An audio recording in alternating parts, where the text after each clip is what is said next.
Hi friends, मैं हूं BK Singh और आप देख रहे हैं शाही पाठशाला।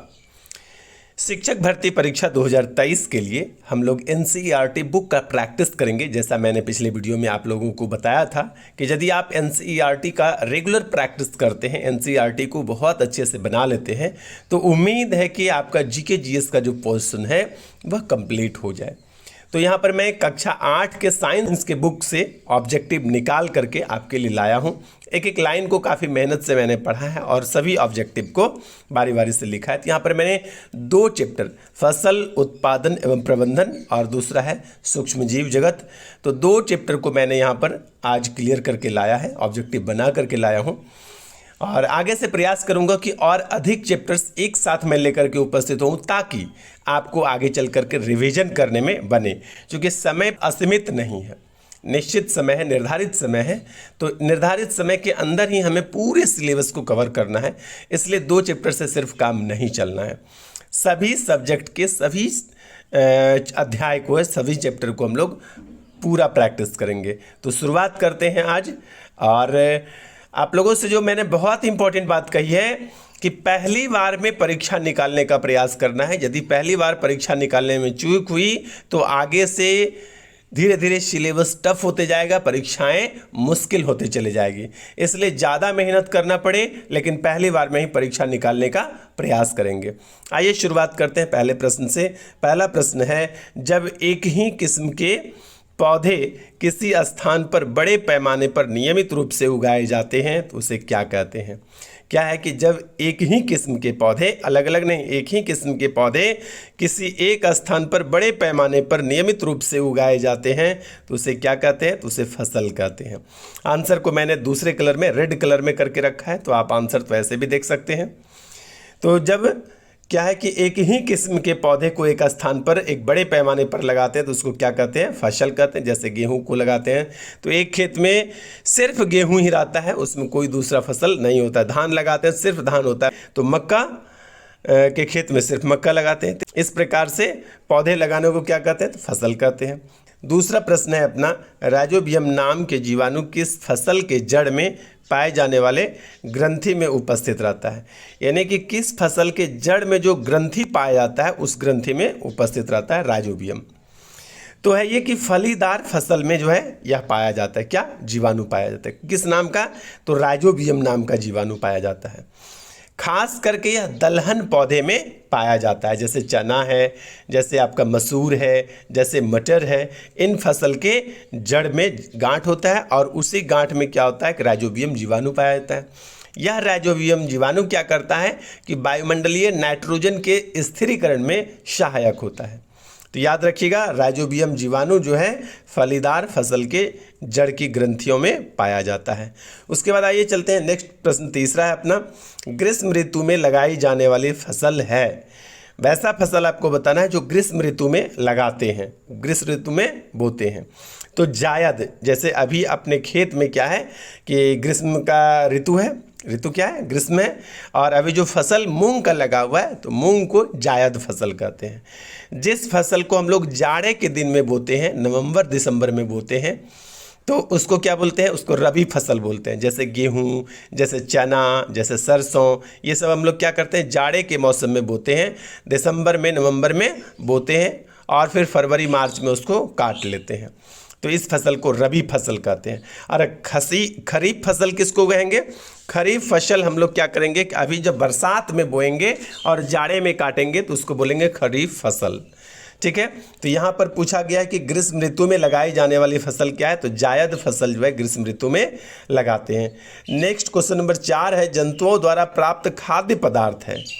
तो वैसा खाद्य पदार्थ जो जंतु से प्राप्त हुआ है। तो जैसा कि आप देख पा रहे हैं कि दाल तो खेत से प्राप्त होता है, फल तो पेड़ से प्राप्त होता है, चावल भी खेत से हम लोग धान से उगाते हैं, लेकिन शहद जो है यह मधुमक्खी से हम लोग प्राप्त करते हैं। तो ये क्या हुआ? यह जंतु है। ठीक है, जंतु का मतलब जानवर नहीं, जंतु और वनस्पति 2 भाग में बांटा गया है बायोलॉजी को, जंतु विज्ञान और वनस्पति विज्ञान, जिसमें चलन है, श्वसन है। श्वसन तो पौधे में भी होता है। तो इस प्रकार के कुछ क्रियाएं हैं जो पौधे में नहीं, जीव में होता है, जीव जंतु, तो जंतु बोलेंगे। तो यहाँ पर मधुमक्खी क्या है, मधुमक्खी के द्वारा हम लोग शहद प्राप्त करते हैं, तो जंतुओं के द्वारा प्राप्त होता है, बाकी क्या वनस्पति से प्राप्त होता है। ठीक है, आइए नेक्स्ट 5वां नंबर प्रश्न है, रेशेदार फसल है, तो रेशेदार फसल कौन सा है, तो सूरजमुखी है ए में, और बी का उत्तर है आपका कपास, चना और गेहूं। तो रेशेदार फसल आपका कपास है। इस कपास के रेशे से क्या करते हैं कि कपड़ा तैयार करते हैं। कपास का मतलब होता है रुई, और एक होता है जूट। तो जूट क्या होता है, जूट जो हम लोग यहाँ पर जूट का ही एक दूसरा रूप है सनई। तो सनई और जूट, सनई से क्या करते हैं, रस्सी तैयार करते हैं। जूट से क्या है, जूट से हम लोग बोरी, जूट का बोरी आप लोग जानते हैं, पश्चिम बंगाल में इसकी काफ़ी मिलें हैं जो कि जूट की बोरियां तैयार होती है। तो रेशेदार फसल क्या है, कॉटन है, रुई है, कपास जिसको बोलते हैं, जूट है, सनई है, ये सब क्या है, रेशेदार फसलें हैं। आइए नेक्स्ट चलते हैं क्वेश्चन नंबर 6 पर। छठा प्रश्न हमारा कहता है कि फसल चक्र से मिट्टी की उर्वरता क्या होगी। तो जानते हैं कि फसल चक्र किसको बोलते हैं, फसलों को बदल बदल कर लगाने की प्रक्रिया को फसल चक्र कहते हैं। क्या करेंगे कि एक बार खेत में गेहूं लगाएंगे, एक बार लगाएंगे मक्का, एक बार लगाएंगे धान, कभी लगाएंगे चना। इस प्रकार से बदल बदल कर एक ही खेत में अलग अलग प्रकार के फसल लगाने की प्रक्रिया को क्या कहते हैं, तो उसको बोलते हैं फसल चक्र। तो फसल चक्र से क्या होता है कि खेतों की उर्वरता जो है, मिट्टी की उर्वरता जो है यह बढ़ती है। ठीक है, आइए चलते हैं नेक्स्ट 7वें नंबर प्रश्न पर। 7वां नंबर हमारा प्रश्न क्या आता है कि मिट्टी को उलटने पलटने एवं पूला करने की प्रक्रिया को क्या कहते हैं। मिट्टी को उलटने पलटने और पूला करने की प्रक्रिया को क्या कहते हैं, तो मिट्टी को उलटने पुलटने और पूला करने की प्रक्रिया को जुताई कहते हैं। खेत की जुताई करते हैं तो क्या होता है, जुताई करने में मिट्टी नीचे का ऊपर, ऊपर का नीचे होता है, और पूला करने का मतलब है उसको छोटा छोटा भाग में चौकी देना या मिट्टी को तोड़ना। तो इसमें क्या होता है कि अच्छा हाँ, उलटने पलटने और पूला करने की क्रिया को क्या कहते हैं, तो जुताई कहते हैं। आइए चलते हैं क्वेश्चन नंबर 8 पर। दानों को भूसे से अलग करना क्या कहलाता है। दाना से भूसा जब आप अलग कर रहे होते हैं तो उसको क्या कहते हैं, तो थ्रेशरिंग करते हैं। आप क्या करते हैं, गेहूं को लाते हैं और फिर थ्रेशर के माध्यम से उसके भूसा को अलग करते हैं। भूसा मवेशी को खाने के लिए देते हैं और दाने को घर ले आते हैं। ठीक है, तो दानों को भूसे से अलग करना जो है थ्रेशरिंग कहलाता है। उसके बाद आइए नेक्स्ट प्रश्न है, खरपतवार उदाहरण है। तो खरपतवार जैसे मसूर है, जूट है, तीसी है, ये सब फसल है, लेकिन गाजर घास जो है यह खरपतवार है। घास जो है ना वही खरपतवार है, चाहे गाजर घास हो या कोई घास हो, घास जब भी होगा तो क्या होगा, खरपतवार होगा। आइए नेक्स्ट चलते हैं क्वेश्चन नंबर 10 पर। निम्नलिखित में से कौन खरीफ फसल का उदाहरण है। पिछले हम लोगों ने पिछले प्रश्न पर चर्चा किया था, खरीफ फसल किसको कहेंगे। खरीफ बोलते हैं बरसात में बोते हैं और जाड़े के दिन में काटते हैं, उसको खरीफ फसल कहते हैं। तो यहाँ पर जो है यह सोयाबीन जो है खरीफ फसल है, और धान भी खरीफ फसल है, गेहूँ रबी फसल है, और आलू आपका रबी फसल है। तो यहाँ पर धान भी आपका खरीफ फसल है। सिर्फ सोयाबीन नहीं बल्कि धान और सोयाबीन दोनों क्या है, यहाँ पर खरीफ फसल है। धान और सोयाबीन दोनों क्या है, खरीफ फसल। जैसा कि आप लोग को पता है कि बरसात के दिन में खरीफ फसल को लगाते हैं और जाड़े के दिन में इसकी कटनी कर लेते हैं, उसको क्या कहते हैं, खरीफ फसल कहते हैं। आइए चलते हैं क्वेश्चन नंबर नेक्स्ट 11 पर। 11 कहता है कि फसल से अनाज को अलग करने की प्रक्रिया क्या कहलाता है। यहाँ से पिछले प्रश्न में था भूसे को अलग कर दें, और यहाँ पर कह रहा है कि अनाज को अलग करने, तो इसको दौनी करते हैं। ठीक ना, जैसे धान की जब आप लाते हैं तो उसको थ्रेशरिंग नहीं करते हैं, धान की क्या करते हैं, दौनी करते हैं। तो यहाँ पर है फसल से अनाजों को अलग करने की प्रक्रिया को क्या कहते हैं, तो दौनी करते हैं। यह प्रक्रिया किस में अपनाते हैं, धान में। ठीक है, पुआल अलग करते हैं। उसके बाद क्वेश्चन नंबर 12 है, ऋतु के आधार पर निम्न में से कौन फसल सबसे कम प्रचलित है। ऋतु के आधार पर आपको बताना है कि कौन सा फसल सबसे कम प्रचलित है। तो मिश्रित फसल जो है सबसे कम प्रचलित है, बाकी खरीफ रबी जायद सभी प्रचलित है, लेकिन मिश्रित फसल जो है ये सबसे कम प्रचलित है। आइए नेक्स्ट चलते हैं क्वेश्चन नंबर 13 पर। खरपतवार उदाहरण है। मैंने कहा था कि किसी भी प्रकार का घास जो है वह खरपतवार का उदाहरण है, तो यहाँ पर घास उत्तर हो जाएगा। क्वेश्चन नंबर 14 है, जंतुओं द्वारा प्राप्त खाद्य पदार्थ। जंतुओं द्वारा खाद्य पदार्थ, पिछले हम लोगों ने क्या देखा था कि जंतुओं से प्राप्त हुआ था शहद, और यहाँ पर जंतुओं से प्राप्त क्या हो रहा है, मक्खन। हम लोग गाय भैंस के दूध से मक्खन प्राप्त करते हैं और उस मक्खन को फिर से क्या करते हैं कि मक्खन से घी तैयार कर लेते हैं। तो यहाँ पर क्या है कि जंतुओं द्वारा प्राप्त खाद्य पदार्थ क्या है, तो मक्खन है। जैसा कि आप जानते हैं आलू, चावल, दाल, ये सब क्या है, फसल हम लोग खेत से वनस्पति के माध्यम से उगाते हैं। तो ये सब हो गया वनस्पति, और ये माध्यम क्या हो गया, जंतु। आइए नेक्स्ट चलते हैं 15 नंबर प्रश्न पर। निम्न विकल्पों में से कौन सा फलदार फसल है? कौन सा जो फसल है वह फलदार है? तो जैसा कि जानते हैं कि धान, गेहूं, ज्वार, ये सब फलदार इसको नहीं बोलते हैं, इसको अन्न खाद्यान्न फसल बोलते हैं, ठीक है। लेकिन नींबू जो है ये कैसा फसल है, फलदार फसल है, और इसको क्या बोलते हैं, खाद्यान्न, अनाज वाला फसल, ठीक है। और ये नींबू क्या है, फलदार फसल। आइए नेक्स्ट 16 नंबर पर चलते हैं। निम्न विकल्पों में सिंचाई के लिए जल का स्रोत नहीं है, यानी सिंचाई के लिए जल का स्रोत नहीं हो सकता है, तो कौन सा सिंचाई के लिए जल का स्रोत नहीं हो सकता है? तो साइफन, तालाब, नदी, ये कौन कौन नहीं हो सकता है? तो यहाँ पर नहीं में सभी लगाएंगे तो हो जाएगा कि सभी नहीं हो सकता है, तो ये गलत है। क्या होगा कि सभी है, ठीक ना। साइफन के माध्यम से भी सिंचाई करते हैं, तालाब के माध्यम से भी सिंचाई करते हैं, नदी के माध्यम से भी सिंचाई करते हैं। तो निम्न विकल्पों में से सिंचाई के लिए जल का स्रोत जो है तीनों है, और पूछा कि कौन नहीं है, तो बोले सभी नहीं है। सभी उत्तर ले लेंगे तो क्या हो जाएगा, सभी नहीं है। लेकिन जबकि यहाँ पर सभी है, तो कुछ कुछ यहाँ पर माइनर मिस्टेक है, थोड़ा ध्यान से उत्तर लगाएंगे। परीक्षा में भी जब आप नहीं पर गौर नहीं करते हैं ना, जब नहीं पर गौर नहीं कीजिएगा तो उत्तर गलत आ जाएगा, तो ध्यान देंगे परीक्षा में भी। उसके बाद आइए चलते हैं नेक्स्ट क्वेश्चन नंबर 17 पर। रेशेदार फसल है, तो यह क्वेश्चन रिपीट हो गया है। सूर्यमुखी, कपास, चना, गेहूं। तो जैसा पिछले प्रश्न में हम लोगों ने पढ़ा कि कपास रुई को कहते हैं, कॉटन को कहते हैं, और जूट है, सनई है, और कपास है, ये सभी क्या है, रेशेदार फसल है। उसके बाद नेक्स्ट है आपका वर्मी कंपोस्ट में क्या प्रयोग में आता है? तो वर्मी कंपोस्ट तैयार करने में आप लोगों को खूब अच्छे से पता है कि केंचुआ जो है, इसको वर्मी कंपोस्ट को केंचुआ खाद भी कहते हैं। तो वर्मी कंपोस्ट तैयार करने में केंचुआ जो है वह प्रयोग में आ जाता है। तो इस प्रकार से हम लोगों ने एक चैप्टर को समाप्त किया है। 2 चैप्टर का मैंने प्रश्न यहाँ पर कलेक्ट किया है, तो दूसरा प्रश्न भी शुरुआत करते हैं, दूसरे चैप्टर के प्रश्न को शुरुआत करते हैं। कक्षा 8 के साइंस का अध्याय 2 का जो अपना चैप्टर है, चैप्टर का नाम है सूक्ष्मजीव जगत। तो सूक्ष्मजीव जगत से भी कुछ प्रश्न को बना लेते हैं। पहला प्रश्न है, मनुष्य में जीवाणु द्वारा होने वाला एक सामान्य रोग है। तो मनुष्य में जीवाणु द्वारा होने वाला एक सामान्य रोग जो है वह टाइफाइड है, ठीक है। मनुष्य में जीवाणु का अंग्रेजी होता है बैक्टीरिया, तो टाइफाइड जो है बैक्टीरिया द्वारा होने वाला रोग है। मैं आप लोगों को यहाँ पर बता दूं कि 1-2 वीडियो के अंतराल पर आपको एक ट्रिक मैं दे दूंगा, जीवाणु और विषाणु द्वारा होने वाला रोग।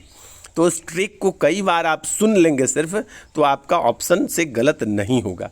जैसे जीवाणु और विषाणु द्वारा जब पूछेगा रोग, तो आपका ना तो कन्फ्यूजन होगा और ना ही कभी गलत होगा। तो उस वीडियो को ज़रूर देख लिया कीजिएगा।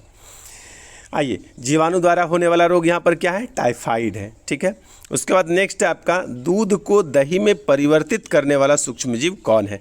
कौन सा सूक्ष्मजीव है जो दूध से दही बनने में सहायक होता है, ठीक है। तो लैक्टोबैसिलस एक जीवाणु का नाम है, लैक्टोबैसिलस एक जीवाणु का नाम है जो दूध से दही बनने में सहायक होता है, ठीक है। तो दही कैसे बनता है? तो जीवाणु के मदद से दही बनता है। आइए नेक्स्ट चलते हैं क्वेश्चन नंबर 3 पर। तीसरा प्रश्न अपना है कि डेंगू परजीवी का वाहक है। डेंगू जो है एक प्रकार का परजीवी है, और इसका वाहक कौन है? तो मादा एडिज मच्छर जो है डेंगू परजीवी का वाहक है। यानी कि डेंगू परजीवी जो है आपके शरीर तक मादा एडिज मच्छर के द्वारा होता है। तो डेंगू कैसे होगा? तो मच्छर के काटने से, ठीक है, मच्छर के काटने से डेंगू होगा, ठीक है। और डेंगू हमारे शरीर में कैसे प्रवेश करेगा? मच्छर के काटने से, यानी मच्छर उस परजीवी का वाहक होता है। आइए क्वेश्चन नंबर 4 पर चलते हैं। मनुष्य में वायरस द्वारा होने वाला एक सामान्य रोग है। मैंने कहा कि जीवाणु और विषाणु दोनों के लिए ट्रिक दे दूंगा। ट्रिक आप लोग देखना बिल्कुल नहीं भूलेंगे और बहुत मज़ा आएगा, कभी नहीं भूलिएगा। तो मनुष्य में वायरस यानी विषाणु, वायरस का क्या होता है हिंदी? विषाणु। विषाणु द्वारा होने वाला रोग जो है वह पोलियो है। विषाणु द्वारा होने वाला रोग पोलियो है। विषाणु द्वारा होने वाला रोग पोलियो, और जीवाणु द्वारा अभी हम लोग पीछे पड़े टाइफाइड। उसके बाद नेक्स्ट है 5वां नंबर प्रश्न, मलेरिया रोग किस जीव के काटने से हो जाता है? तो मलेरिया मच्छर के काटने से होता है। आप लोग कई बार सुने होंगे इस बात को, मच्छर से। अच्छा, किस मच्छर के काटने से होगा? तो मादा एनाफिलीज मच्छर के काटने से जो है, यहाँ पर मादा एडिज मच्छर के काटने से क्या हो रहा है? डेंगू। तो मलेरिया कैसे होगा? मादा एनाफिलीज मच्छर के काटने से, ठीक है। एनाफिलीज, मादा एनाफिलीज मच्छर के काटने से क्या होगा? कि मलेरिया होता है, याद रखिएगा। आइए चलते हैं नेक्स्ट क्वेश्चन नंबर 6 पर। छठा प्रश्न हमारा कहता है कि पेनिसिलिन प्रतिजैविक की खोज किसने की? तो पेनिसिलिन फ्लेमिंग, पो से पेनिसिलिन, फो से फ्लेमिंग, ठीक है। पेनिसिलिन की खोज फ्लेमिंग ने की, ठीक ना। पेनिसिलिन प्रतिजैविक की खोज, प्रतिजैविक का मतलब हुआ एंटीजन। पहला एंटीजन जो है पेनिसिलिन ही खोजा गया था अलेक्जेंडर फ्लेमिंग के द्वारा, याद रखेंगे। पेनिसिलिन की खोज पॉ से पेनिसिलिन और फो से फ्लेमिंग, पेनिसिलिन की खोज फ्लेमिंग ने किया था। और प्रतिजैविक का बोलता है अंग्रेजी में एंटीजन, तो पहला एंटीजन यही खोजा गया था। आइए नेक्स्ट चलते हैं 7वें नंबर प्रश्न पर। निम्नलिखित में से किस पौधे के पत्तों के रस का उपयोग मलेरिया और डेंगू के उपचार में किया जाता है? तो गिलोय, हम लोग यहाँ गांव घर में काफ़ी गिलोय होता है लत्तर वाला, तो उसका प्रयोग क्या है कि मलेरिया और डेंगू जैसे बीमारी के उपचार के लिए खूब किया जाता है। तो गिलोय का उपयोग हम आप भी घर में खूब किए थे, जिसमें आपका कोरोना डिजीज प्रचलन में आया था। आइए चलते हैं क्वेश्चन नंबर 8 पर। अलेक्जेंडर फ्लेमिंग, वही पेनिसिलिन प्रतिजैविक की खोज करता। अलेक्जेंडर फ्लेमिंग ने 1928 में किस पहले प्रतिजैविक की खोज की थी? तो यही हो गया पेनिसिलिन, पहला प्रतिजैविक था, ठीक है, जिसकी खोज किसने किया था? अलेक्जेंडर फ्लेमिंग ने। कब किया था? 1928 में। इसलिए याद रखेंगे, अलेक्जेंडर फ्लेमिंग ने 1928 में पहला प्रतिजैविक पेनिसिलिन का खोज किया था, ठीक है। आइए चलते हैं क्वेश्चन नंबर 9 पर। 9वां प्रश्न कहता है सबसे पहले कौन सा प्रतिजैविक खोजा गया था? उसी प्रश्न को घुमा करके पूछ दिया गया है कि सबसे पहला प्रतिजैविक कौन सा था जिसे खोजा गया था? पेनिसिलिन पहला प्रतिजैविक था जिसको खोजा गया था 1928 में, किसके द्वारा? अलेक्जेंडर फ्लेमिंग के द्वारा। नेक्स्ट 10वां प्रश्न है, पैकेटों थैलियों में आने वाले दूध को खराब होने से बचाने के लिए क्या किया जाता है? तो उसका पाश्चराइजेशन किया जाता है। अच्छा, दूध का पाश्चराइजेशन करने का जो विधि का खोज किया वह किसने किया था? तो दूध के पाश्चराइजेशन की खोज जो है सबसे पहले लुई पास्चर ने किया था। पाश्चराइजेशन किसने शुरू की थी? लुई पास्चर ने, ठीक है। तो पैकेटों थैलियों में आने वाले दूध को खराब होने से बचाने के लिए क्या किया जाता है? तो पाश्चराइजेशन कर दिया जाता है, पाश्चुरीकरण कर दिया जाता है, ठीक है। और उसके बाद नेक्स्ट क्वेश्चन है क्वेश्चन नंबर 11। क्वेश्चन नंबर 11 हमारा कहता है निम्न में से सूक्ष्मजीव है, तो कौन सा सूक्ष्मजीव है? तो जीवाणु, विषाणु, कवक सभी क्या है? सूक्ष्मजीव है। आइए नेक्स्ट चलते हैं क्वेश्चन नंबर 12 पर। 12वां नंबर हमारा प्रश्न कहता है कि सूक्ष्मजीव क्या है? तो सूक्ष्मजीव जो है कहता है जीव उन्हें जीव जिन्हें हम सूक्ष्मदर्शी की सहायता से देख सकते हैं, जिन्हें हम आँखों से नहीं देख सकते हैं, उसको क्या बोलेंगे? सूक्ष्मजीव कहेंगे। वैसे जीव जिसको हम सूक्ष्मदर्शी की सहायता से देखें, साधारण खुले आँखों से या बिना किसी अन्य उपकरण की सहायता के जिसको हम नहीं देख सकेंगे, उसको सूक्ष्मजीव कहेंगे। आइए क्वेश्चन नंबर 13 पर चलते हैं। 13वां प्रश्न है किस सूक्ष्मजीव में सजीव व निर्जीव दोनों गुण पाए जाते हैं? तो सूक्ष्मजीव जो आपका वायरस है, विषाणु है, वायरस में क्या होता है? सजीव का भी गुण उपस्थित होता है और निर्जीव का भी गुण उपस्थित होता है। जब तक स्वतंत्र बॉडी के रूप में विषाणु रहेगा तब तक निर्जीव की तरह व्यवहार करता है, और जैसे ही किसी जीव शरीर के संपर्क में विषाणु पहुंचता है बस वो एक्टिव हो जाता है, ठीक है। जैसे एक उदाहरण से मैं आपको समझाता हूँ, आप समझ जाएंगे। जैसे अनाज आप घर में रखते हैं कोठी में, जब तक आपका अनाज सूखा है, कोठी में है, वह निर्जीव की भांति पड़ा हुआ। ऐसा नहीं है कि आप कोठी में 1 साल अनाज रख दिए 2 कोठी अनाज हो जाएगा, वह निर्जीव की भांति पड़ा हुआ है। लेकिन जैसे उसी अनाज को आप खेत में बोते हैं तो आपका क्या होता है कि पौधा निकलता है और फसल उग जाता है। ठीक इसी प्रकार से विषाणु जो है कि जब तक किसी जीव शरीर के संपर्क में नहीं आता वह निष्क्रिय रहता है, क्रिस्टलीय संरचना के रूप में वह निर्जीव की तरह बिहेव करता है, और जैसे ही किसी जीव शरीर के संपर्क में आता है वह सजीव की तरह करने लगता है। जैसे कि आप क्या करते हैं, अनाज को भूमि में बोते हैं तो वह निर्जीव नहीं रहता, तो फिर वो सजीव हो जाता है, वह उग जाता है। ठीक उसी प्रकार आइए चलते हैं क्वेश्चन नंबर 14 पर। 14 नंबर प्रश्न क्या कहता है कि प्रतिजैविक औषधि है। तो प्रतिजैविक क्या है? पेनिसिलिन क्या है या प्रतिजैविक है? पहला पेनिसिलिन खोजा गया था अलेक्जेंडर फ्लेमिंग के द्वारा 1928 में, तो पेनिसिलिन हो गया। 15 नंबर प्रश्न है सूक्ष्मजीव कितने प्रकार के होते हैं? तो सूक्ष्मजीव 4 प्रकार के होते हैं। कितने प्रकार के होते हैं? 4 प्रकार के। उसके बाद 16 नंबर प्रश्न है एक कोशिकीय जीव है। तो अमीबा जो है यह एक कोशिकीय जीव है। एक कोशिकीय जीव का मतलब हुआ कि जैसे हम लोग हैं, मानव है, या जितने भी पेड़ पौधे हैं, जितने भी जंतु हैं, तो उसमें क्या है, बहुत असंख्य कोशिकाओं से मिलकर बना है। लेकिन कुछ ऐसे भी जीव हैं जो सिर्फ और सिर्फ एक ही कोशिका और एक जीव है। उसका शरीर अलग अलग भागों में बटा हुआ नहीं रहता है। जैसे क्या, मानव को ले लिया जाए तो उसमें दिमाग है, उसमें पाचन तंत्र है, उसमें श्वसन तंत्र है, उसमें उत्सर्जन तंत्र है, उसमें रेस्पिरेटरी सिस्टम है, उसको सर्कुलेटरी सिस्टम है, बहुत सारे अलग अलग तंत्र है, रिप्रोडक्टिव सिस्टम है। लेकिन अमीबा में इस प्रकार का अलग अलग तंत्र नहीं है। वह क्या होता है, कूटपात के माध्यम से अपना भोजन ग्रहण करता है और एक ही कोशिका में समस्त श्वसन प्रक्रिया जो है संपन्न हो जाता है। तो एक कोशिकीय जीव किसका उदाहरण है? अमीबा जो है एक कोशिकीय जीव का उदाहरण है। उसके बाद आइए चलते हैं क्वेश्चन नंबर 17 पर। कवक क्या है? तो कवक एक प्रकार का पौधा है, यह बहुकोशिकीय जीव है और एक सूक्ष्म जीव है। तो कवक क्या है? तो सूक्ष्म जीव है, लेकिन यह बहुकोशिकीय है। और कवक क्या है? एक पौधा है, जंतु नहीं है। ठीक ना? तो यहाँ पर उत्तर क्या है? उपरोक्त सभी। तो याद रखिएगा कि कवक एक प्रकार का पौधा है, बहुकोशिकीय जीव है और सूक्ष्म जीव है। नेक्स्ट है गाय में खुरपका और मुंहपका रोग जो है कैसे होता है? तो गाय में जो माउथ फुट डिजीज जो होता है, खुरपका और मुंहपका रोग जो है यह विषाणु के द्वारा होता है, वायरस के द्वारा होता है। ठीक ना? खुरपका और मुंहपका ये रोग कैसे होगा? तो विषाणु के द्वारा होगा, वायरस के द्वारा। उसके बाद 19 नंबर प्रश्न क्या कहता है? 19 नंबर प्रश्न कहता है कि जीवाणु होता है। तो जीवाणु क्या होता है? जीवाणु एक कोशिकीय होता है, जीवाणु सूक्ष्म जीव है और सर्वत्र पाए जाने वाला जीव है। यानी जीवाणु एक ऐसा जीव है जो सभी जगह विद्यमान है। ठीक है? अब है कि किस प्रकार का जीवाणु आपके बॉडी पर प्रभाव पड़ता है और बीमारी उत्पन्न करता है, ये समय समय की बात है। तो जीवाणु कैसा होता है? जीवाणु एक कोशिकीय होता है, जीवाणु सूक्ष्म जीव होते हैं और यह सर्वत्र पाए जाने वाला जीव है जीवाणु। तो उत्तर है यहाँ पर सभी। तो इस प्रकार से हम लोगों ने कक्षा 8 साइंस के 2 चैप्टर को हम लोगों ने यहाँ पर कंप्लीट किया है। इसी प्रकार से आप क्वेश्चन को रिवीजन करते जाएंगे और अब के बाद जो वीडियो आएगा उसमें 2 से अधिक चैप्टर को हम लोग यहाँ पर शामिल करेंगे और पढ़ाई करेंगे। यदि पूरे कक्षा 8 से लेकर के कक्षा 9-10 तक का आप सभी पुस्तक के सभी अध्याय को पढ़ लेते हैं तो उम्मीद करता हूँ कि यहाँ से आपका प्रश्न फिर नहीं छूटना चाहिए।